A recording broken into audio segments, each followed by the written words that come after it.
1화 에르나크라는 세계의 1.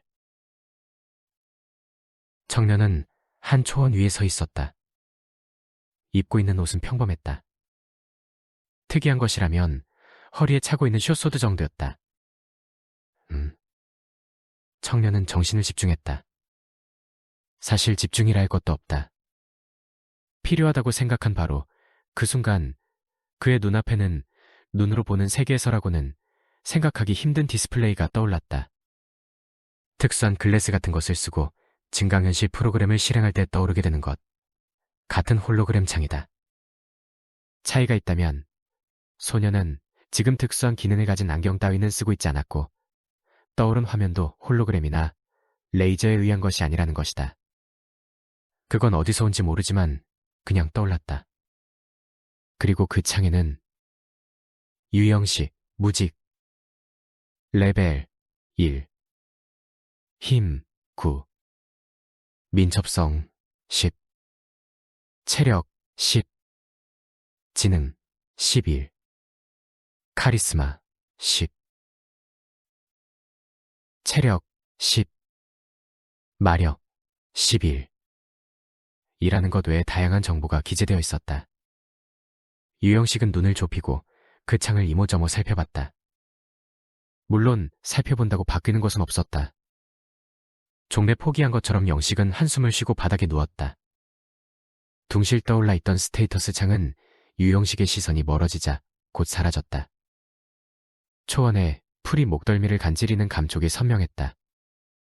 이게 꿈이 아니란 말이지. 어처구니가 없었다.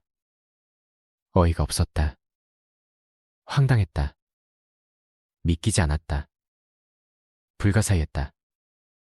하여간 유형식은 자신이 아는 다양한 단어들을 떠올려 지금 상황을 형용하려 했지만 물론 될 리가 없었다.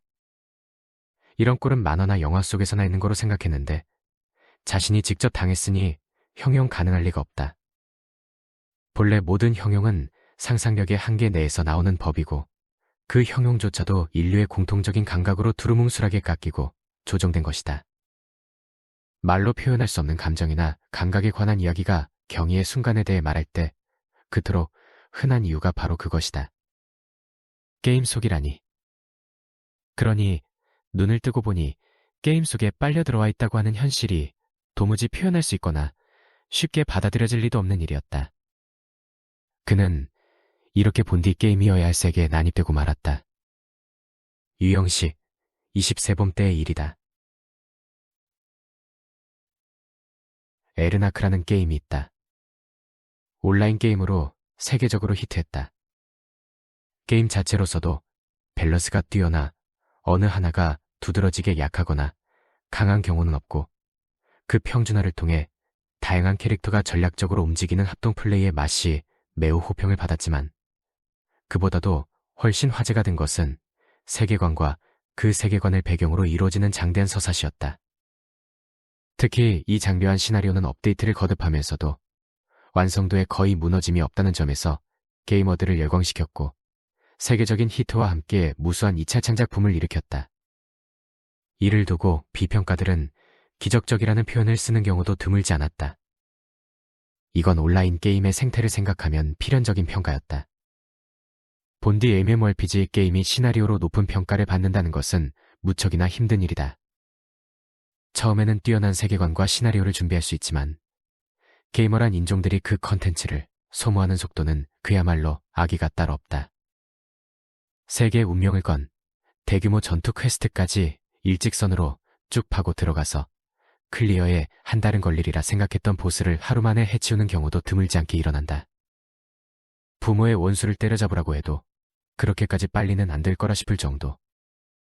이렇게 되면 제작사 측에서는 업데이트를 통해 세계관을 확장하고 이야기를 연결해서 새로운 컨텐츠를 제공해 유저들을 붙잡아 둬야 하는데 이 기간이 짧아짐으로 인해 자연적으로 진행에 무리수를 많이 두게 되고 무의미한 시간 벌이용의 퀘스트를 많이 넣게 된다. 특히 플레이어는 계속해서 강해지는 존재일 수밖에 없기 때문에 과거에 대단했던 것들은 대체로 시간의 흐름과 함께 못한 것이 되기 일쑤고 그 못한 것에 부여되었던 설정의 가치도 변모하게 된다. 즉, 세계관 전체가 파워 인플레를 피하기 어렵다. 이런 과정이 몇 번 반복되고 나면 처음에 세계의 운명을 걸고 시작했던 게임이 어느새 다른 차원의 운명도 여러 번 구하게 되고 우주도 심심치 않게 구하게 되는 터무니없는 대서사시가 되어버린다. 한데 에르나크는 그런 어그러짐이 없었다. 총 18회의 대규모 업데이트와 수백 번에 달하는 소규모 업데이트가 있었는데 전체 시나리오는 깔끔하게 마지막 준비해둔 떡밥을 향해 달려갔고 컨텐츠의 소모에 의한 파워, 인플레나 설정 파괴 역시 거의 일어나지 않았다. 물론 그 떡밥이 해소되어 에르나크의 현재 시나리오 전체가 완결된 다음에 그 이야기를 어떻게 이끌어 나갈 것인가 하는 문제에서 제작사는 이전에 많은 게임이 그랬던 것처럼 파워, 인플레를 겪으면서 망가져갈 가능성이 있었다. 하지만 적어도 현재까지는 그런 일이 없었고 도리어 최근의 패치로 최후의 싸움까지 얼마 남지 않았다는 걸 알려주는 다양한 퀘스트가 등장하고 새로운 몬스터들이 등장함으로써 기존 유저들의 충성도는 높아졌고 신규 유저들 역시 그 장면 이야기에 반해 새로이 이 모험에 참여하고 있었다. 으르릉? 거대한 늑대가 털을 빳빳이 세우고 주변을 포위한 인간들을 노려보고 있었다. 새하얗게 드러낸 송곳니는 매서웠다. 자이언트 울프. 레벨 25 정도의 몬스터로 어지간한 인간이 단독으로 상대하기는 힘든 존재였다. 곰이 레벨 10 정도라는 걸 생각하면 정말 무서운 몬스터였다. 특히 민첩성이 뛰어나서 맞추기 어렵고 피하기 어려운 강력한 공격을 많이 했다. 최근 마을의 가축들이 이 몬스터에게 해를 입고 있는 데다 숲에 채집하러 가기도 위험해졌으니 퇴치해달라는 것이 촌장의 의뢰였다. 용병단은 그 의뢰를 받아들여 이렇게 늑대와 전면 대결을 하게 됐다. 호위를 이끄는 용병단이 대장 셰일은 롱소드를 잡은 손에서 힘을 빼지 않은 채 우익에 명령했다. 벨, 쳐라. 벨이라 불린 우익의 지휘관이 검을 빼들고 돌격했다. 그를 따라 여러 부하가 돌진했다. 늑대는 그들을 맞아 거대한 팔을 휘둘러 공격했다. 벨이 검을 들어 이를 막았다. 캉짱 소리가 나며 벨이 튕겨나갔다. 하지만 이 덕에 늑대의 동작의 틈이 생겼다. 벨의 부하들이 각자의 무기를 깊게 찔러 넣었다. 푹, 푹. 늑대는 몸이 꿰뚫리며 비명을 질렀다. 상처에서 피가 뿜어졌다. 셰일이 이어서 외쳤다. 영식. 옙. 좌익에서 검을 들고 대기하고 있던 영식이 답하면서 검을 들었다. 그가 있는 쪽에서 활을 든 이들이 늑대를 향해 활을 쏘았다. 날아간 화살이 두꺼운 가죽을 뚫고 꽂혔다. 늑대는 한층 고통에 몸부림쳤다. 거기서 끝이 아니었다. 용병단에 두 사람 있던 마법사가 마법을 완성했다. 화구가 허공에 떠올라 뜨거운 열을 주변에 전하다 늑대를 향해 뻗어갔다. 쾅, 夸광. 폭발이 일어나며 늑대가 몸부림쳤다. 털에 불이 붙었다. 유영식은 속으로 환호했다. 앞으로 수십 초간 저 늑대는 부가 효과에 의한 추가 데미지를 입을 것이다. 하지만 그 전에 늑대는 죽을 것 같았다. 벌써 숨이 간당간당해 보였으니까. 마지막 일격을 가하면 얻게 되는 추가 경험치를 놓칠 수 없었던 영식은 검을 들고 달려나가 용감히 휘둘렀다. 퍼거. 거친 감촉이 손안에 느껴지며 검이 늑대의 몸속 깊이 파고 들어가며 가죽을 갈랐다. 피가 뿜어지며 속이 드러났다.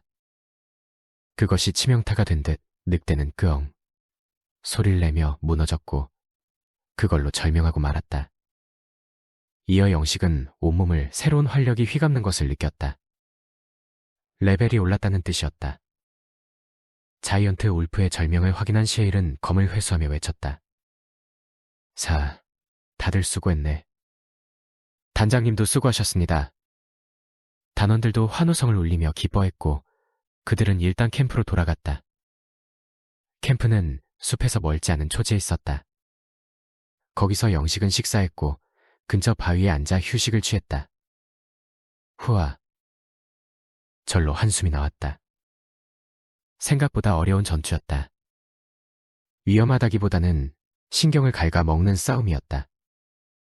하기는 이건 게임으로 할 수 있는 싸움이 아니었다. 마우스와 키보드로 이루어지는 게 아니라 정말 몸을 움직여 적을 쳐야 하고 맞아야 하니까.